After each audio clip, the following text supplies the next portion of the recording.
Cyprus സന്ദർശനം പൂർത്തിയാക്കിയാണ് പ്രധാനമന്ത്രി നരേന്ദ്രമോദി കാനഡയിലേക്ക് യാത്ര തിരിച്ചത്. കഴിഞ്ഞ 23 വർഷത്തിനിടെ ഒരു ഇന്ത്യൻ പ്രധാനമന്ത്രി സൈപ്രസ് സന്ദർശിക്കുന്നത് ഇതാദ്യമാണ്. പിന്തുണയ്ക്ക് നന്ദി അറിയിക്കുന്നതായി പ്രധാനമന്ത്രി നരേന്ദ്രമോദി പറഞ്ഞു.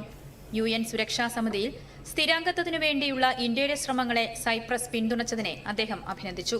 പശ്ചിമേഷ്യയിൽ നടക്കുന്ന യുദ്ധത്തിൽ ആശങ്കയുണ്ടെന്നും ഇത് യുദ്ധത്തിന്റെ കാലമല്ല എന്നാണ് ഇന്ത്യ വിശ്വസിക്കുന്നതെന്നും പ്രധാനമന്ത്രി വ്യക്തമാക്കി. क्रॉस बॉर्डर टेररिज्म के विरुद्ध भारत की लड़ाई में साइप्रस के सतत समर्थन के लिए हम बहुत बहुत आभारी हैं. आतंकवाद, ड्रग्स और आर्म्स की तस्करी की रोकथाम के लिए हमारी एजेंसीज के बीच रियल टाइम इंफॉर्मेशन एक्सचेंज का मैकेनिज्म तैयार किया जाए. ഇന്ത്യയുമായി പ്രതിരോധം, വിനോദസഞ്ചാരം, നിർമ്മിത ബുദ്ധി എന്നീ മേഖലകളിൽ സഹകരണം വർദ്ധിപ്പിക്കുകയാണ് ലക്ഷ്യമെന്ന് സൈപ്രസ് പ്രസിഡന്റ് പറഞ്ഞു. ഉഭയകക്ഷി ബന്ധം ശക്തിപ്പെടുത്തുന്നതുൾപ്പെടെ വിവിധ വിഷയങ്ങൾ ചർച്ചയായതായി സൈപ്രസ് പ്രസിഡന്റ് നിക്കോസ് ക്രിസ്റ്റോഡുഡൈറ്റ്സ് വ്യക്തമാക്കി. ഇന്ത്യ യൂറോപ്യൻ യൂണിയൻ പങ്കാളിത്തം, ഇന്ത്യ മിഡിൽ ഈസ്റ്റ് സാമ്പത്തിക ഇടനാഴി തുടങ്ങി വിവിധ വിഷയങ്ങളിൽ ചർച്ച നടന്നു.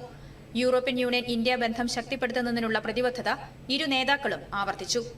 ഈ വർഷം അവസാനത്തോടെ യൂറോപ്യൻ യൂണിയൻ ഇന്ത്യ സ്വതന്ത്ര വ്യാപാര കരാറിന്റെ സമാപനത്തെ പിന്തുണയ്ക്കാൻ ഇരുപക്ഷവും സന്നദ്ധത പ്രകടിപ്പിച്ചു. യൂറോപ്യൻ യൂണിയൻ ഇന്ത്യ വ്യാപാര സാങ്കേതിക കൌൺസിലിലൂടെ നടന്നുകൊണ്ടിരിക്കുന്ന പ്രവർത്തനങ്ങൾക്ക് ഇരുവരും പിന്തുണ പ്രകടിപ്പിച്ചു.